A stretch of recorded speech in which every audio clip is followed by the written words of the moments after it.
Hey, welcome back to Bullpen Sessions. My name is Andy Neary. Each week, I sit down with abundant thinkers who are kicking ass in life. And we deconstruct the formulas they have used to have success in business and in life to help you unpack your life, your business, so you can do the same. So put a smile on, grab a pen and a paper, get ready to take a ton of notes because you, my friend, are about to go on a wild ride. Here we go.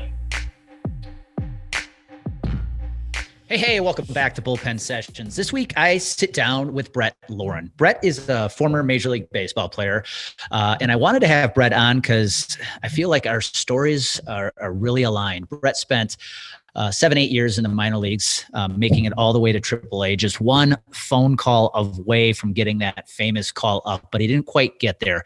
So we talk about Brett's rise through the ranks of high school baseball, playing college ball at 2 storied programs, not just one. And then what it was like to get drafted, to get traded a couple times. And so all things sports and the mindset shifts you have to make as an athlete when the unexpected happens or the results don't go the way you want them to. And so Brett's story is a lot like mine, but a lot different. One, Brett's 6'7". So as a pitcher, he was the kind of guy I hated, being a 5'9" pitcher. But Brett had all the talent in the world, all the ability in the world, and he leveraged it to its fullest to get to where he got. Now, his baseball story didn't last forever. His career didn't last forever.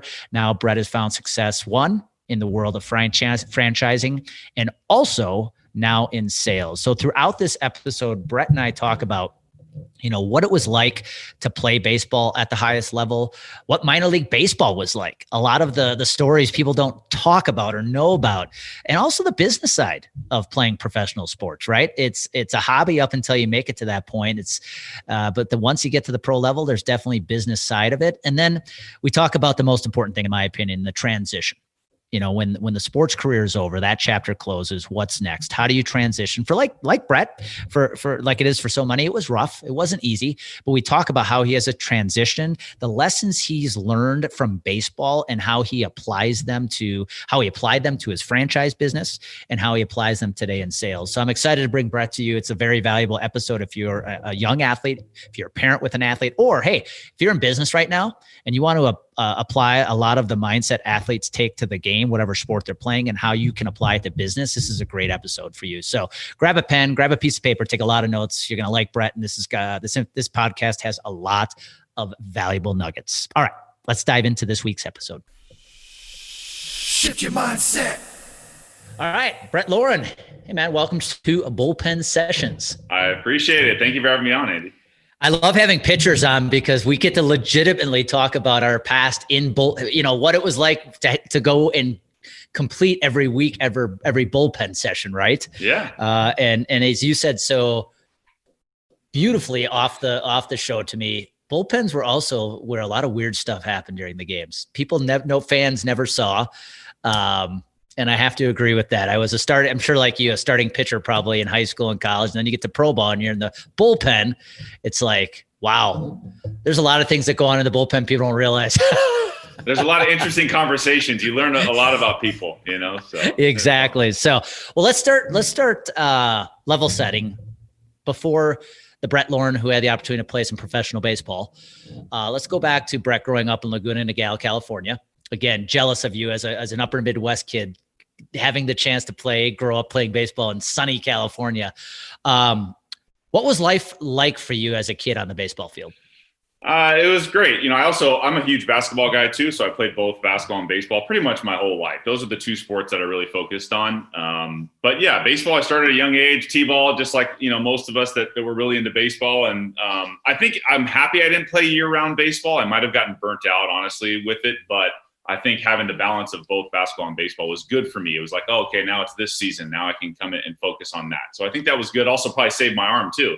The kids nowadays are playing travel ball and they're playing more games than minor leaguers are. So their arms are already falling off. So, but it was a good balance for me, just playing multiple sports. I even played soccer when I was a kid, just a little bit of everything just to get good mobility and range of motion and, learning how to be athletic, I guess. So, but yeah, I pretty much played everything.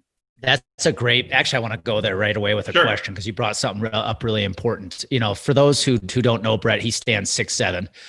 So therefore makes it obvious the basketball was in the equation. And I won't lie, Brett, as a former pitcher, I hated guys like you who stood 6'7" because I was all 5'9". I know it's unfair. What would you say to we call that leverage? You had the Yes. height and the leverage. Yes. What would you say to parents today? Because I agree with you. When we grew up, it was all about playing multiple sports, right? The people that you saw most that were probably valued the most in high school were the multi-sport athletes. And that's not really the same case today. I feel like parents are just so into specialization. What advice would you give to parents today with kids that are coming up through little leagues and high school when it comes to playing sports? Yeah, I think you should play at least a few until you're, 12, 13 years old. And then you really start to figure out what you want to do. But even I played both in high school too, basketball and baseball. And I only got really not pressured ever, but obviously selfishly, the coaches want you there year round to just work with the team and work with your teammates and, just be involved in only that sport. But I chose to play them both all 4 years of high school. But before you're in high school, you should play everything and then really figure it out because you don't even really know what you like and don't like yet if you haven't tried other sports. Plus, like I said, body-wise, you're using different muscles, as they say, in different sports. You're learning how to be athletic in different ways. For instance, basketball, it's a lot of jumping and quick agility movements. So you learn to have those quick twitch, or even football. But and you're not throwing anything in basketball. So in baseball, you learn how to throw and, hand-eye coordination, little stuff like that. So I think playing multiple things makes you a complete athlete. So I would say play them all until you really figure out what you like. That's a good point. It made me think about too, you being able to play sports year round in California, like one advantage, baseball, outdoor sport, you can play that all 12 months outside in California. Being a kid growing up in Wisconsin, that was one thing, come November, December, January, February, the only chance you have of playing baseball outside is if you really want to bundle up and throw snowballs, not a baseball. And so there's definitely advantages to that. Now, did you, being, a basketball player standing 6'7", did you have any opportunity to play college basketball? I had a couple, like a D2 offer and some junior colleges. UC San Diego was one, but it's a UC, didn't have the SAT scores that they wanted. Plus, I really didn't want to honestly commit to basketball. I love the sport. I just made a business decision and went with baseball because my thought was, okay, I could play 4 years at a D2 and then that's it for my sports career. But I really saw something in baseball. I was like, you know what? I got a chance to make it. I'm tall, like you were saying. I got some leverage here. I can grow into my body a little bit. So I just chose to go the baseball route, and it was the right decision overall. And I wanted to ask you that, was there a moment, I think, like parents, for example, let's to go back to the conversation of parents and young athletes, where they feel like playing travel ball and all that stuff, no matter how talented their kid is what's going to get them to be able to play college baseball and what's after that, right? If I pay enough money, my kid will move on. Was there a moment for you in high school where you realized, like, okay, I have a legit chance to play at a minimum at the next level in college? I think not until I always thought I would play college. It was just like, yeah, that's probably what I'm going to do. But I didn't know until really my senior year when I really became who I was. And, for being so really tall, I hadn't grown into my body yet. I wasn't that, I didn't throw that hard yet, so I wasn't getting a ton of offers, but I got some looks from some East Coast schools and smaller schools. And honestly, I was a recruited walk-on at Arizona at U of A. I didn't even, I was kind of on their radar, but, I used to send pitching videos of myself to schools to hey, I don't know if you haven't seen me yet or whatever. And I was playing some travel ball and I had some, I was getting lessons for pitching and stuff like that. So I was definitely into it and trying to get recruited, but I wasn't like a highly recruited guy. Yeah, no, again, I think our stories align besides the fact we're nowhere near each other's height. I only had one D2 offer going into my senior year. And it wasn't until playoffs of my senior year that I was afforded the opportunity to get a Division I scholarship. So I hear you, man.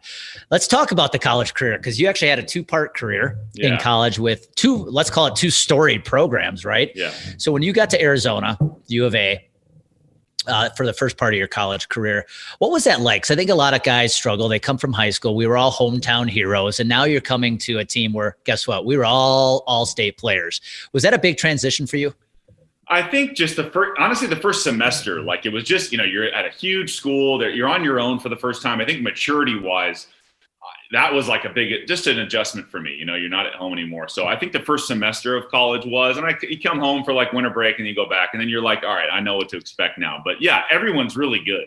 And I actually had a redshirt my first year. Maybe maturity, maybe I was a late bloomer, so I think they saw something in me, but maybe I wasn't ready to contribute yet. Plus, as you know, the politics side of baseball, I wasn't on scholarship. So they're not going to make me the dude right away just because they didn't invest in me, So there was a little bit of that going on, but maybe I wasn't ready to contribute yet.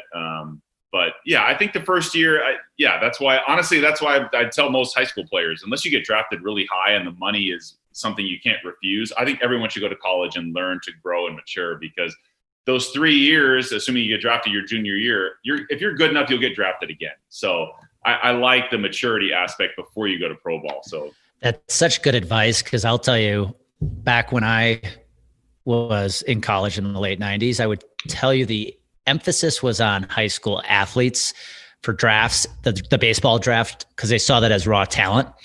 I figured I think that's shifted a lot now. A lot more focus in the draft is put on college kids because of that maturity, that game readiness. And so for you, and I go back when I was playing in the Brewers organization, Brett, I remember some guys that signed in the 40th plus round out of high school. I'm like, who's advising that kid? Why? Why? Yeah, exactly. The money was not part of it for sure, right? And they usually we call them what? The draft and follow. Those are the guys that are going to sign with some college team and then get followed and maybe get redrafted again by their junior year, like you said. So you eventually, I'm guessing, did you earn a scholarship at U of A? No. You didn't? Okay, so you stayed redshirt. Yeah. Okay, so you spent the first couple of years at Arizona down in Tucson. But then you made a decision to transfer to Long Beach State, another storied program in college baseball. What drove that decision, and why Long Beach State? A couple of reasons. I redshirted my first year. My second year, I only threw 9 innings total. So I got 2 years of at U of A with 9 innings. It's just like, clearly the writing was on the wall. Everybody's coming back. Like, I'm not going to pitch. Like, how am I going to get drafted if I don't pitch? So could I have stayed all 4 years and been a college kid and had fun and barely played, no exposure for pro scouts? Yeah, I could have done that. But I had a goal after my sophomore year. I'm like, I need to pitch. I need playing time.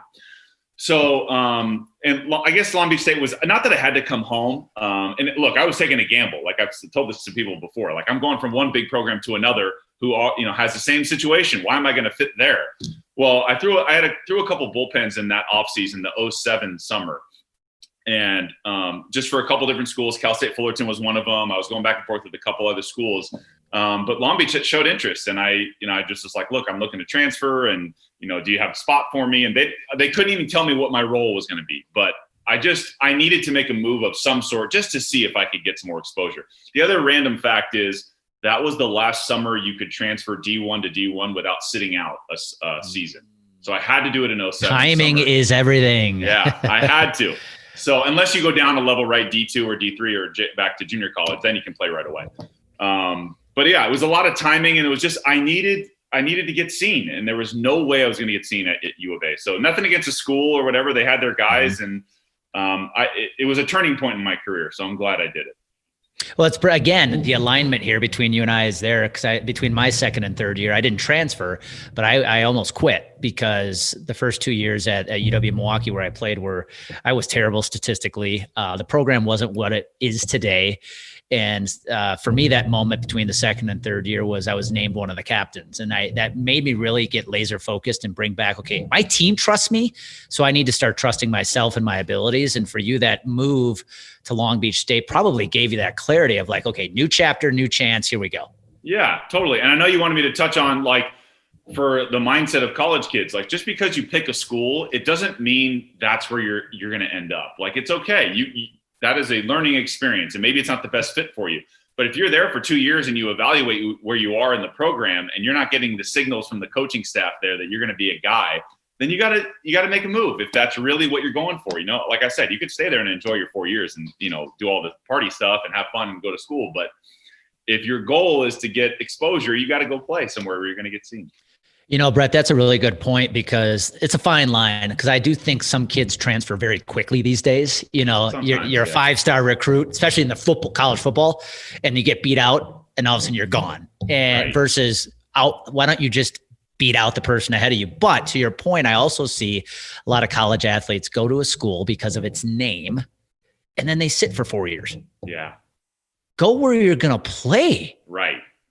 And so, okay, now you're at Long Beach State.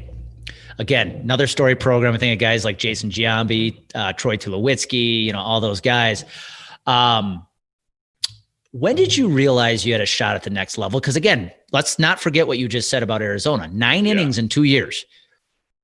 Most people think, okay, Brett's not playing baseball after college. When did you realize, like, okay, I have a legit shot at the next level? I had to find out. That's why I made the move. I think in the fall of that first year, 07, 08 year, in the fall, I was competing for a spot, like maybe they had the Friday, Saturday, Sunday rotation in college. I thought I was maybe going to be the Sunday starter. But I started the year as a middle reliever. And then it's amazing how much can change from the beginning of the season to the end.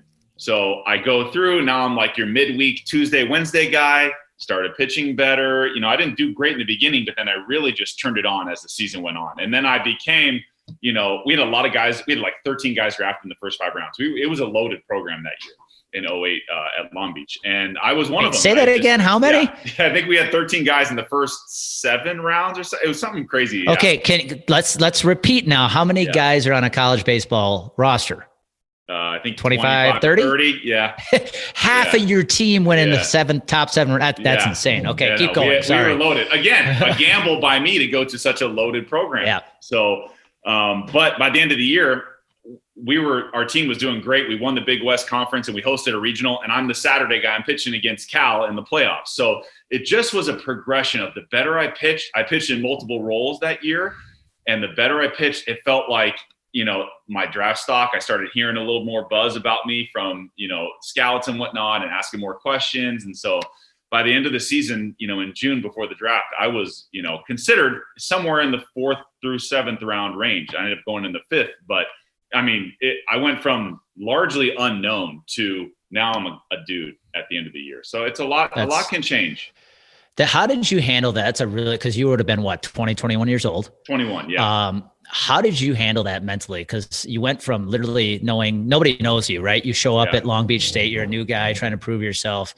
You get one chance here, and all of a sudden by the end of the year, you're almost in a way the guy saying, "Hey, this guy's going somewhere in the top 10 for rounds for sure." Yeah. How did you handle that mentally? Because that's a big shift. It is a big shift. I think you always have to be realistic about, like, in baseball, your stuff, right? Like, I knew my stuff can get hitters out. And I think knowing that, like I was saying, even in the fall, most people don't really talk about that, but I'm getting the guys out that are on our team. Like, I had good enough stuff and I just needed some mechanical tweaking. Honestly, I didn't get a lot of that at U of A. There wasn't an emphasis, like the head coach was the pitching coach for the most part. So once I got to Long Beach, I finally got some real pitching instruction, and it was all baseball all the time. And I finally learned how to use my body and my leverage, speaking of at my size. I just hadn't been coached enough that way. I hadn't gotten the instruction yet from somebody at that level. And once I did, and I started to really refine my delivery and my mechanics, and I started seeing the stuff play out against our hitters even in the fall. And then once I got to the season, I was like, all right, I can pitch at this level. I think obviously you have to have success to start seeing the results and believing in yourself. But even if you get hit around a little bit, you can still see, like, all right, my stuff plays at this level. So I think you just have to evaluate where you really are and then let your talent work itself out. So right there, I want you to throw out some advice, whether it's a young athlete listening or a parent who's got a young athlete. Sure. I think one thing baseball players, pitchers especially at the college level, deal with is back in high school, you probably remember facing a team in high school, and you had to worry about the 3rd or 4th hitter in the lineup, but 7 through 8, just throw your fastballs, you'll be fine, right? Right. Well, you get to college, and 1 through 9 is all state. Very good. Yeah. And I think whether it's baseball, basketball, tennis, softball, I don't care. That realization that, holy crap, everybody on this team and that everybody I'm playing against is really good. What advice would you give a college athlete at that point of to help them continue to elevate in their skill and talent in college now that everybody else is just as good as them? Yeah, for sure. You have to really determine, are you working hard enough? Are you doing, like, all the little stuff too, not just on the field, but off the field? Like, are you, for lack of a better term, being an idiot off the field? Like that kind of stuff. Obviously you have to enjoy yourself, but what are your priorities? Are you wanting to get better? Because there's a lot of that too. So I would say the game will tell you if you're good enough or not. If you can't get anybody out, either you got to change something, whether it's mechanical or add another pitch or learn a different, maybe drop your arm angle, like find a way to compete within your ability, So I think the game will tell you if you need to get better or not, or, hey, I'm getting a lot of guys out right now. I need to stick with what I'm doing too. There's how do you handle failure, but how do you handle success too? Are you doing well and you get complacent? Because as you know, with baseball, it's a game of failure. You'll get your ass kicked at some point. Like you just will. So you have to stay even keel. I think that's, I guess, the main message is. And if you're listening in, you might be like, what the hell does this have to do with me? You guys are talking about baseball. This has everything to do with you, because what you just said, Brett, the game, whether it's sports or business, will tell you if you're doing well or not. Yes. And you have to be realistic about that. Yes. Yep. And you have to be able to look in the mirror and figure out if you're not performing to the level, what you need to do differently, or you just might not be good at it. And that's okay. Yeah. So you get drafted fifth round, you say? Yeah. By the Seattle Mariners, right? Yep. And you spent some time in the minor leagues with the Mariners, the Pirates, and the Diamondbacks. What was your minor league experience like? It was good. I mean, it's definitely different, a little bit different than college, but once you get used to you finally get an off season, right? Now it's no more school. It's just great. You don't have to worry about that anymore. It's just baseball and working out in the off season and preparing your body. But yeah, the first go around, the first year, there's a lot of unknowns, like a lot of these guys have been in the systems already. My first pro ball experience, I'm in Everett, Washington. Like I'm playing first. I didn't know any Latin players at all, like from the Dominican, Venezuela, or Puerto Rico. I didn't know Cuban guys. I don't know what their culture is about. So you have to learn how to mesh with them a little bit. The salty guys that have already been in the system for a while that aren't moving up. And you're the new guy, and you're a threat to them too. So early in my career, I was one of those guys, right? So there's a lot of stuff you have to get used to and just be a pro about, and even more so because college is really structured, right? You got your coaches on you about getting your classes and making sure your grades are up, and there's only so much you can do. When you're in pro ball, it's way more on you to make sure you're going to succeed, because they don't care and they care, but you have to take care of yourself more than what you were doing in college. Sorry. That's a really good point, because let's take a step back. High school is even more structured than college, right? You go to school from 7:45 to 2:30, you go to practice, come home, eat dinner, do your homework, rinse and repeat. College, little less structured because you don't have as many classes, not as structured, but to your point, the coaching staff, the athletic department, they're all still on your butt to make sure you're doing the right things. Yeah. You get to pro baseball or whatever pro sport, you are now a man or a woman, and you're treated as such. There's no micromanaging your personal time, so you have to use it wisely. The other interesting thing, Brett, and I'd love your opinion on this with minor league baseball, is you're competing with everybody, right? You're competing with your own teammates to get promoted. Coaches are competing to get promoted. Umpires are competing to get promoted. Did you see that, and did that have any impact on you as far as culture? Because I love what you brought up with culture, because in college, it's all rah, rah, we're one team. And in the minor leagues, it's like, I don't want to say it's every man for himself, but it's definitely a different culture, isn't it? It for sure is. And like, for instance, perfect example, you're living with guys that you're competing against. So your roommate might be the guy that gets called up and who's doing well, and you might be doing just as well, and you don't get the call. And it's like, well, why not me? So there's a lot of, we used to call it like, you don't want to play GM, general manager, because you can't make the moves. The organization's going to make all the moves. All you can control is what you do on the field. But that's easier said than done. Trust me. And like, there's guys that, like, I've heard people, like, if someone got hurt, it's like, well, that's one less guy I got to go against. That's one less guy I got to deal with. It sucks. And you mentioned coaches trying to move up too, and they need the wins or development, right? But the minors is all about developing players. They don't really care if you win. It's nice. Yeah, it's cool. We won. But everyone's out for themselves because you want to move up. And the only way to move up is by outperforming everybody else that's in your, little core group there. So it's definitely a weird dynamic. It's like you're rooting for guys, but at the same time, it's like, I want to be the guy that gets called up. It becomes a selfish game once you get up there. And then once you get to the big leagues, from what I hear, then it's more about, all right, we're all getting paid. Now it's about the team again. It's a very strange mindset. Yeah, it's an interesting journey. If you haven't played pro sports, it's hard to align with or connect with. But yeah, you definitely realize it's a business, right? At that point that, I signed as a free agent. I wasn't a high draft pick. So that guy who went in the 4th, 5th round, he's going to get 9 chances to my 1. Yeah. And so you have to really use your time wisely. And like you said, every man is trying, every guy in that field is trying to get promoted. And so when it's your chance, you have to take advantage of it. So you spent about 7-8 years in the minor leagues, right? Yeah. And it also included time with the Pirates and the Diamondbacks. And I think it was with Arizona in the 2012-2013 where you were in AAA, right? You got one step to the major leagues. What was that like, knowing you're one phone call away from the call up? I think once I got moved up from when you're in AA, you feel like you're closer. Like you feel like you have a shot now. Because then you're in the lower levels of the minor leagues, you're just like, well, there's so many people in front of me. It's like that's a big hill to climb. But when you get to AA, now you're in the mix. So once I got to AAA, I was like, wow. I started off really hot there too in AAA. I was like, I might get a call here. We'll see.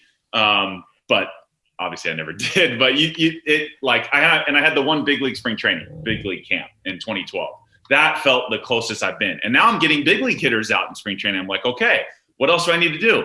Well, there's other guys they're not going to put a guy making $1 million in the minors. Like they're just, there's contracts, there's the whole business side. But because I had actually gotten, I know we're skipping ahead a little bit, but I had gotten traded a couple times in my career. So I'd already felt, that moving around, and I wasn't bitter about it. I was like, all right, just like transferring in college, I took the mindset of it's another opportunity for me. It's part of the business, whatever.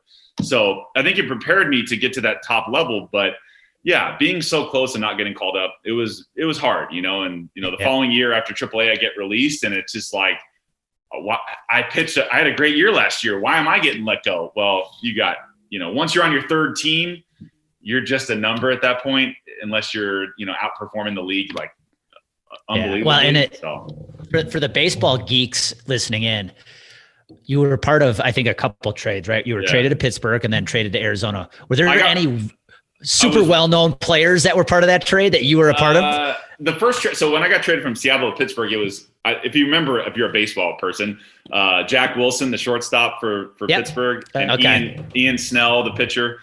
Other than that, it was like 5 minor leaguers for 2 big leaguers. It was one of those deals. But I actually got Rule 5 to Arizona, which was actually, to go back to your question, that was the first time I was like, wait a second. I was in high A with Pittsburgh, and in my opinion, they were hiding me and didn't want me to get picked in the Rule 5 because they didn't put me on their 40-man roster. So I was eligible after my 4th minor league year to get Rule 5, which means then another team can claim you, and they got to put you on their 40-man. So going from high A to big league camp the following year, it's a big jump. And that was like, now I really, to answer your question, I started to believe like, man, I got a shot here. So that was the biggest jump. Yeah, and I had Scott Harrison on the podcast, and that's something we talked about. That jump from AAA to the majors is so big. It's like in college football or in football. Every year you hear the worst NFL team. The Jets this year, 0-8, 0-9.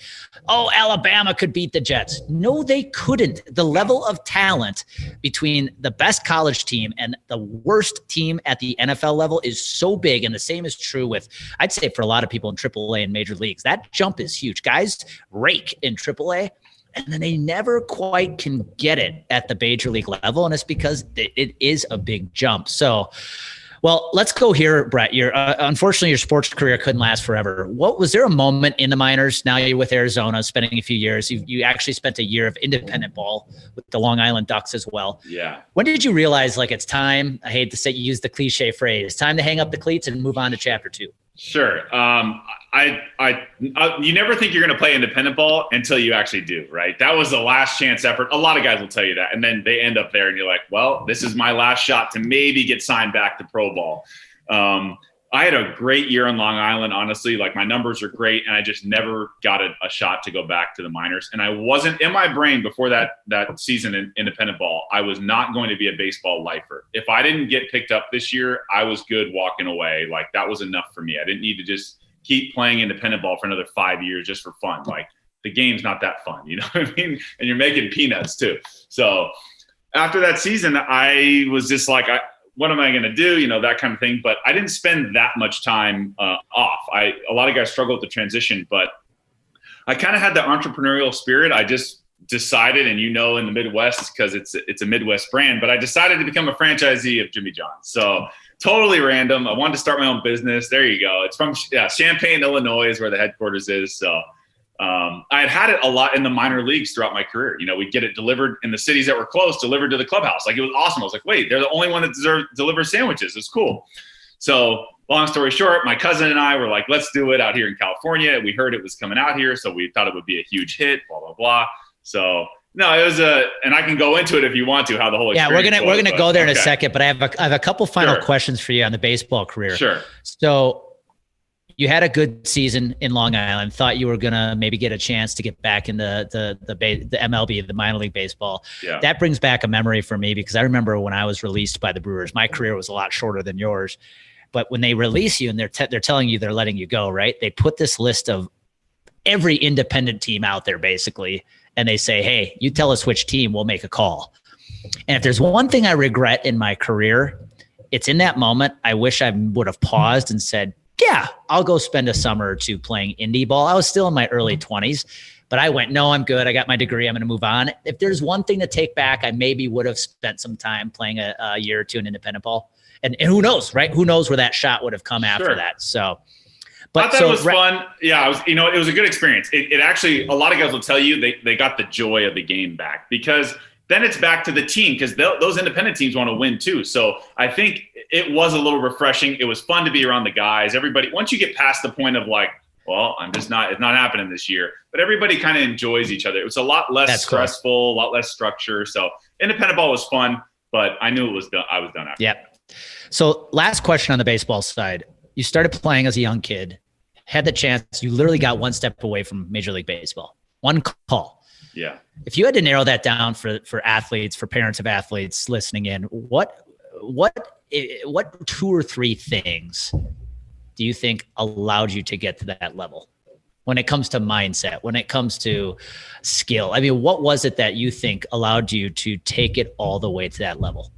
I think, obviously talent is something, like not everybody has it, right? So obviously I was tall, I was athletic for my size, I had a good arm. Like, you got to have some intangibles there, but also learning how to pitch and having a mindset and being super competitive too. You can't make it that far in professional sports without having a very competitive mindset. Like, you have to want to beat the other guy or girl, whoever you're going against. You have to have that in you, that like fire. Like, you can't possibly do that well without having a little bit of fire in you. So when you get on the field, even if you're a good guy off the field, you got to have a little bit of that edge when you get out there. But like a healthy competitive edge, obviously not like, a crazy person, but mindset's huge. And just making good decisions, honestly. Like, I'm big on being smart off the field too. Like, you can't let the outside factors like steer you away from your goals. So if your goal is to be a professional athlete, or is your goal to be whatever you want, you can't let outside factors stop you from doing that. And you can't blame other people if you're not going well. It's all on you. So you have to make sure you put yourself in a position to succeed. And obviously I had support of my parents, and, you have to have some nice factors around you, but at the end of the day, you have to really want to do it. Yeah. And I asked you that question because so much of that applies to business, right? You can be a nice guy, be a nice woman off the field, but have that killer instinct when it's go time. And like you said, take 100% responsibility for your results and what you're doing to bring that effort to sports or your career, if that doesn't involve sports. So let's go into the post baseball career. Now you and your cousin are running a Jimmy John's franchise. I pumped my fist because for one winter break in college, I was a Jimmy John's delivery guy. Oh, okay. So you know it. And I know this well. And by the way, if my roommates from college are listening in, you gave me the worst tip I had ever received. I got the sandwich to you in less than 5 minutes, and I believe you guys left me a 17-cent tip. So with that being said, Brett, though, here you are now running a bunch of franchises. You're now in the phase 2, chapter 2 of your life. What would you say? 2 questions. Number 1, was that transition difficult from baseball kind of defining your life for several years? And then number 2, what lessons did you apply from baseball to the franchise business? I would say the difficult part, it was the toughest thing I've ever done. Honestly, running a franchise is the toughest thing I've ever done, because we were owner operators, right? We're in there almost every day, and I'm getting to the store at 5 a.m. to get the bread going and the veggies going, and you're slicing meats and like getting the store ready. And there's so many rules you got to follow. And look, we bought into it because we like the structure and we like the business plan. And that's what you're supposed to do with a franchise. You follow the business model. The hard part is you can't deviate from that business model, right? So we couldn't have our own social media. We couldn't choose our store hours. We had to get those approved. In a lunchtime business in California, you got to make all your money between 11 and 3. Like, nobody's buying cold sandwiches for dinner out there, especially in a suburb shopping center. So, and I can go into all that stuff too, but the side of the business. But what you're asking about is the transition.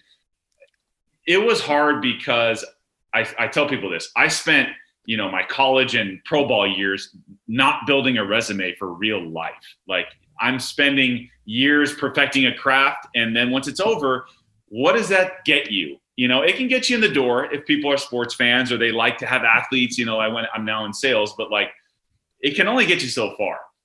And I'm not building a resume of jobs that will get me prepared for a real job when you turn 28, 30 years old. So the kids that are that age are years ahead of me. So in that regard, yeah, it was definitely hard. A lot of guys struggle with that. And because I went into franchising so quickly, I didn't have that downturn where I was just going to let other things affect me or go into sometimes even the depression. Like it's hard, when you spend your whole life, like you were saying, doing something, it does define you for a while, but you have to always have that back of the mind. What can I do possibly after this? So we chose to go into franchising. It was really, really hard. Did it for 3 years. And it was a great experience though. So what was your other question? What lessons? What lessons would you say as a pro athlete or just collegiate athlete? Anybody who might be listening.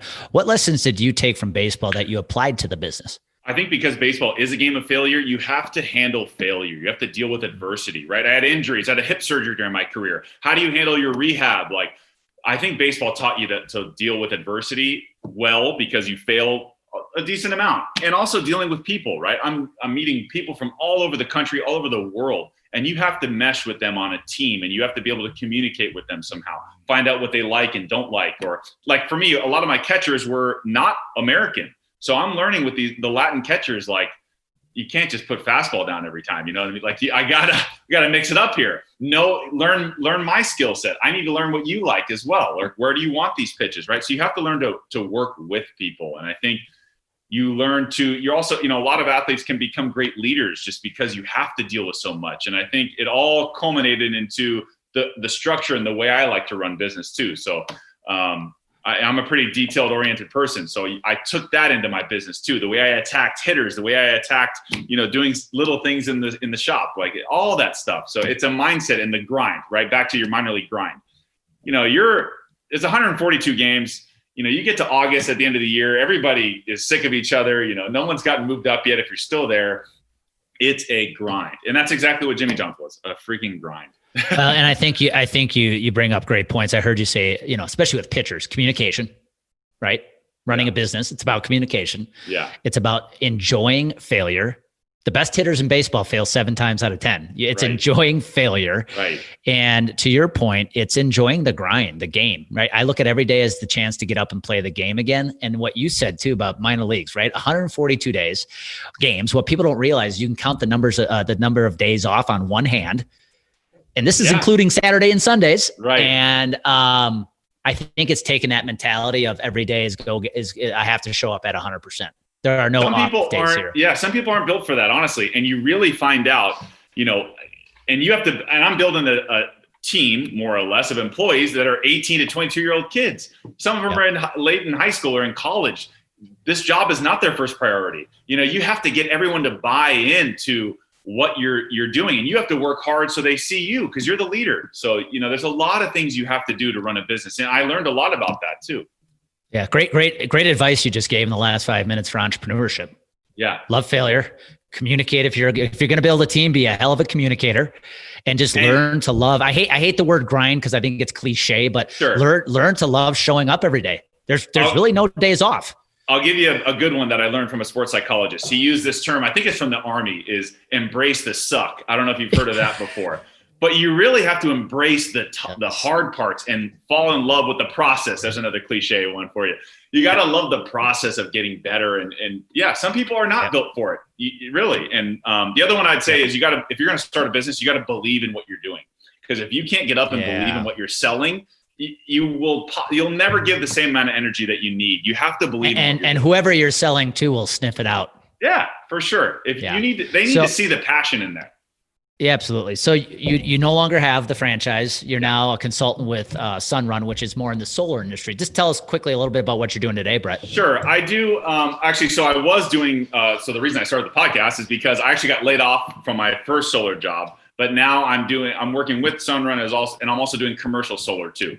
So it just kind of came up after we sold the business. We didn't take a loss, which is good. We had a second location that we had the rights to for Jimmy John. So we sold the existing one and the second one, the rights to the second one, packaged them together, got out. But yeah, like I said, great learning experience. But I've been in solar for about 3 years now. It's, again, it makes sense for most people. I believe in it. There's a lot of, especially in California, there's a lot of days of sunshine. Electric bills are really high here because the cost of power is so high. So all those reasons, it's a great thing to do. It's good for the environment, all that stuff. But yeah, the sales side is the same thing. Outside sales is freaking hard too. Like you got a lot of rejection, a lot of failure, a lot of no. So how do you, handle that? But, and I'm not the pushy sales guy either. I'm just here. I'm going to present you with some information. You can trust me. I'm a good guy. I'm going to take care of you. This makes a lot of sense, right? I try to do a lot of factual selling versus, pushy selling. So, but yeah, it's good. It's what I enjoy it, but I really enjoy podcasting too. If I can make that. Well, we'll talk about that here quickly, but I want to say, I truly believe your sales career started back when you were sending video out in high school, right? Because when you send out video of playing tape to try to get attention of the colleges, guess what? You're going to get a lot of no's or people who just flat out ignore you. Right. And you just can't stop. You got to keep going. So let's quickly talk about the Too Tall Sports podcast. I love the name, obviously makes sense with your height. Right. But what's your aim? What's your goal with the podcast? Who are you looking to have on? What are you trying to accomplish? Sure. During my career, we get interviewed sometimes, and some guys hate talking to the media. Some guys hate talking to the microphone. I enjoy it. I never hated being interviewed. I liked it, man. And I think what's great about, I know we were talking pre-show about this, but I forgot to mention to you, I enjoy letting athletes tell their story, right? A lot of the times the media or people will tell the story. No, this is from the horse's mouth. This is how my career went as I saw it. This is how I felt when I got traded or when I got released. I want those raw feelings of this is how it really was, and I'm going to tell you straight up what it was like. And also just like we were talking about earlier, the mystery of the minor leagues. There's a lot of things that people don't see. You don't see the guys till really they get up to the big leagues, or what the grind or the politics behind baseball is really like. So I want to shed light on those stories and, bring former athletes on any sport, really, coaches. I love the mindset stuff like you, the sports psychologist. I love that stuff too, because that really separates once everybody's good, who really makes it to the top. So absolutely. I couldn't agree more. So let's wrap it up here, Brett. Yeah. Now that you've had a chance to play baseball at the highest level, you've had experience as an entrepreneur running a franchise. You're now in sales.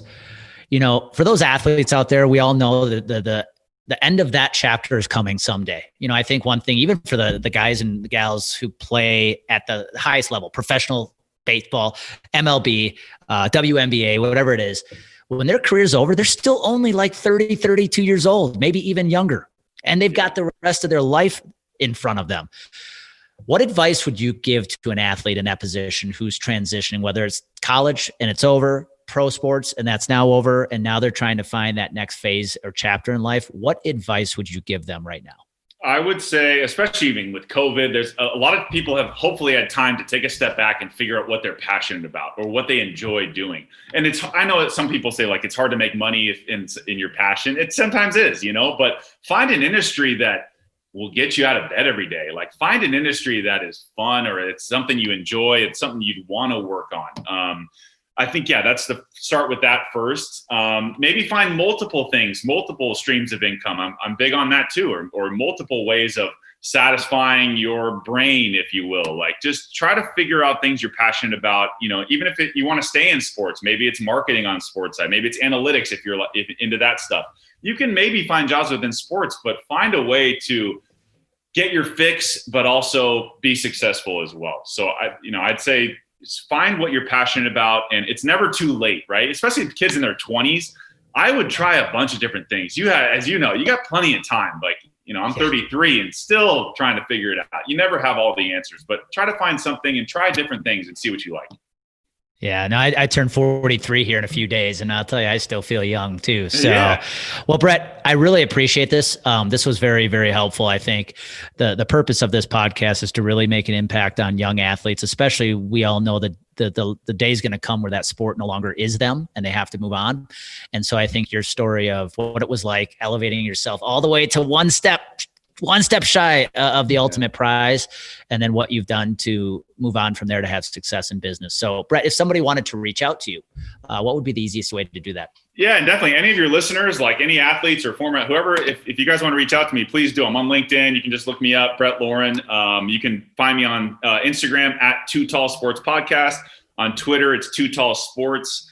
But yeah, please reach out if anybody wants advice or, needs, any kind of motivation or whatever. You want to just bounce ideas off of me. I'll make myself available to any of your listeners.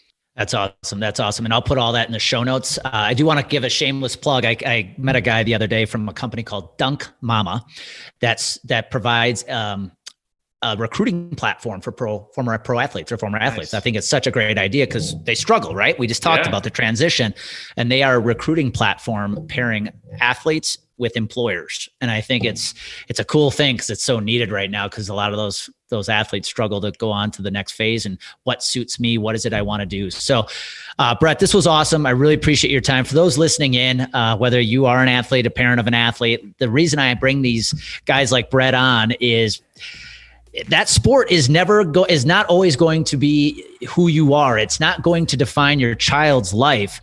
And there has to be a next phase. And it comes down to one thing, whether it's excelling on the field or off the field in business and sports, it's about mindset. So Brett, I really appreciate your time. For everybody else listening in, remember, when clarity and confidence collide, you know what happened. Action happens. Go make it happen today.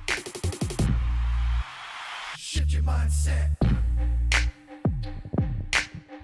Hey, I just want to say thank you for taking the time to listen to this episode. If you're finding bullpen sessions to be valuable to your business and your life, do me a favor.